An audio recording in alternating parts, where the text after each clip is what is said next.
अस्सलाम वालेकुम रहमतुल्लाहि व बरकातुहू। मैं हाफिज जाफर करमुल्लाह मेमन। ये हमारा CDM का केस 1.1।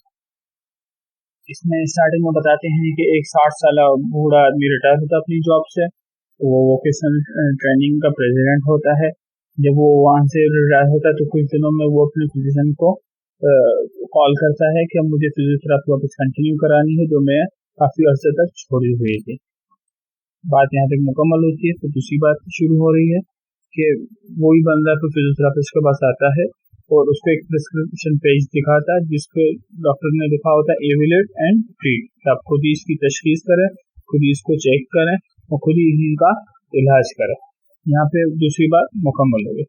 अब थेरेपिस्ट अपनी ज़बानी बात बता रहा है आपको कि उसकी जो प्राइमरी कंप्लेन थी एंटीरियर हिप, यानी हिप के लेफ्ट जो हिप थी उसके एंटीरियर साइड पर और ग्रोइन रीजन में उसको पेन था। ठीक है, पेशेंट पीछे अपना THR करा चुका था। प्रीवियस उसकी हिस्ट्री जो थी THR की थी 10 साल पहले की।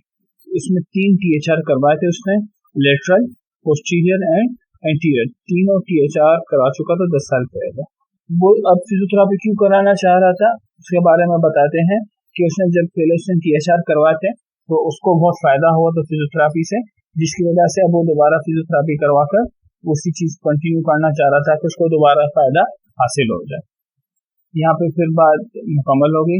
अब थेरेपिस्ट बता रहा है कि उसकी जो सोशल हिस्ट्री थी वो बता रहा था कि डायरेक्टर था वो वोकेशनल रिहेबिलिटेशन एजेंसी का, उसके अलावा शादीशुदा था, उसके 3 बड़े बच्चे थे। पास मेडिकल हिस्ट्री में चले 3 THR करा चुका था और ओपन हार्ट सर्जरी हो चुकी थी 10 साल पहले। CHF उसको हुआ था 3 साल पहले। मेडिसिन के अंदर 3 मेडिसिन यूज करा था, लोटेंसिन डेली बेसिस पर, एक बेबी एस्पिरिन रोजाना की बुनियाद पर और जोकोर जो 20 मिलीग्राम रोजाना एक। ये उसकी मेडिकल हिस्ट्री और सोशल हिस्ट्री हो गई। अब क्लिनिकल प्रेजेंटेशन की बात करते हैं कि थेरेपिस्ट ने क्या असेस किया। तो थेरेपिस्ट ने देखा कि स्कार टिश्यू था और बहुत जबरदस्त स्कार टिश्यू था लेफ्ट हिप पर, जो हार्ट टिश्यू की जो साइज बताई है उन्होंने 4x6 सेंटीमीटर, यानी कि एक ऐसा बैंड बना था जो 4x6 का था, थोड़ा सा रेक्टेंगुलर बैंड। और बायलेटरल फिटिंग एडिमा था फीट्स पर और एंकल पर, जो राइट था उस पर ज्यादा था मुकाबला लेफ्ट के। फिटिंग एडिमा जो है वो राइट साइड पर है, सही है। और अगर आपको याद हो कि ये जो अपना पेशेंट आया था उसकी जो प्राइमरी कंप्लेन थी वो लेफ्ट साइड पर थी, इसको जो फिटिंग एडिमा है वो राइट साइड पर, उसकी जो प्राइमरी कंप्लेन थी वो लेफ्ट साइड पर थी ग्रोइंग रीजन में। अब दूसरी बात करते हैं कि फिटिंग एडिमा हो गया, पॉजिटिव थॉमस टेस्ट आया 30 डिग्री फ्लेक्शन में, लेफ्ट हिप की बात हुई है, positive Thomas test left hip में आया। न्यूरोलॉजिकल जो स्क्रीन थी वो नेगेटिव थी लेकिन जनरल डीकंडीशनिंग थी और ग्लोबल डिक्लाइन ऑब्जर्व की गई थी इस लोअर यानी कि लोअर लिम्स की स्ट्रेंथ के अंदर। वाइटल साइंस के बारे में बताते हैं कि उसका ब्लड प्रेशर था 92/52 और हार्ट रेट था 86 बीट्स पर मिनट, रेस्पिरेशन थी 22 मिनट्स, पल्स ऑक्सीमीटर में जो ऑक्सीजन सिचुएशन चेक की 89% थी और बॉडी टेम्परेचर 97.8 था। ठीक है, यहाँ पर उसकी सारी हिस्ट्री मुकम्मल हो, यानी कि जो उन्होंने सोशल हिस्ट्री बताई, जो उन्होंने एवेल्यूएट किया वो। अब थेरेपिस्ट बता रहे हैं कि जब हमने पेशेंट से पूछा कि ये पर्चा आपके पास कैसे आया, डॉक्टर ने देखा कि जो चीजें मिल रही थी वो रेड फ्लैग्स मिल रहे थे, क्योंकि हिस्ट्री में आप समझ सकते हैं फाइनली कुछ ये रेड फ्लैग्स है। तो उन्होंने पूछा कि ये कहाँ से लाए हैं आप, ये आपका पेज कहाँ से आपको मेरा किस डॉक्टर ने दिया है। तो उन्होंने कहा कि मैंने डॉक्टर से फोन पे बात की थी और उन्होंने मुझे टेक्स्ट कर दिया, और टेक्स्ट करने की वजह से मेरे पास पेपर आ गया, उसमें लिखा हुआ था एवेल्यूएट एंड ट्रीट। यहाँ पे बात मुकम्मल हो गई। अब गुडमैन साहब जो हैं, जो आप डॉक्टर हैं, वो आपको एक बात समझाना चाह रहे हैं।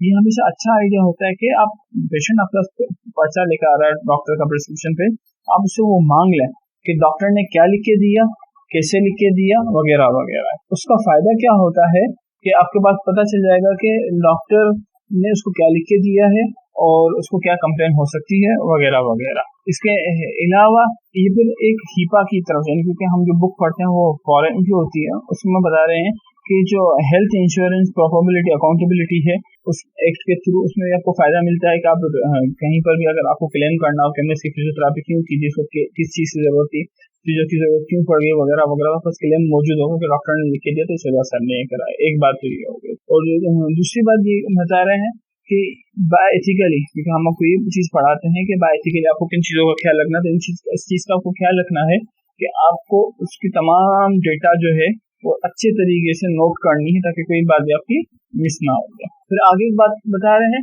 कि बाज़ दफ़ा क्या होता है कि डॉक्टर से हम रब्ता नहीं कर पाते, डॉक्टर से हमारा रब्ता नहीं था, उसके स्टाफ मेंबर से रब्ता हो जाए तो आपको लगता है कि स्टाफ मेंबर भी आपको अच्छा गाइड कर सकता है, तो आप उससे भी बात करें।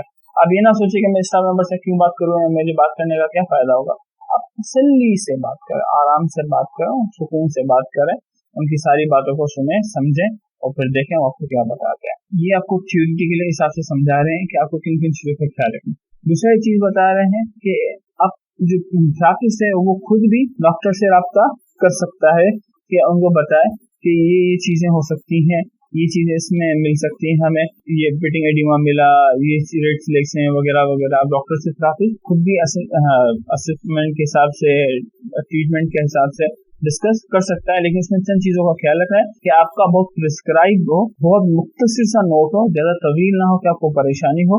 और दूसरा जो नोट द रीडर से आगे जो बता रहे हैं वो ये बता रहे हैं कि आपको इसको अगर हाईलाइट कर सकें तमाम वाइटल साइन, तमाम चीज़ें लिखने के बाद आप आखिर में लिख देते हैं some of these findings seems outside the expected range, please advise, यानी कि रेड फ्लैग्स मिल रहे हैं मुझे, या प्लीज एडवाइस लिख दिया आपने, व्हाट डू यू थिंक लिख दिया, ऐसा कोई चीज़ लिख देते हैं तो उसको थोड़ा हाईलाइट कर लें ताकि डॉक्टर को पता चले सरसरी निगाह में कि वो क्या देखना चाह रहे हैं। और फिर वो बता रहे हैं कि आप उसको होम प्रोग्राम वगैरह तमाम चीज़ों पे आराम से इसको डिस्कस कर सकते हैं, किन चीज़ों की जरूरत है, किन चीज़ों क्या क्या होम प्रोग्राम दिया जा सकता है, फिजियोथेरेपी रिहेबिलिटेशन के अंदर क्या क्या किया जा सकता है। ये हम इस वजह से केस की आपको बैकग्राउंड मालूम होना चाहिए कि स्क्रीनिंग फॉर प्रोसेस पढ़े तो हमें मालूम होना चाहिए कि स्क्रीनिंग प्रोसेस किस चीज़ का नाम है, कैसे है वगैरह वगैरह। तो ये हमारा केस नंबर 1 मुकम्मल होता है। फिर इंशाल्लाह नेक्स्ट हम केस नंबर 1.2 में मिलेंगे। तब तक के लिए अस्सलाम वालेकुम रहमतुल्लाहि व बरकातहू।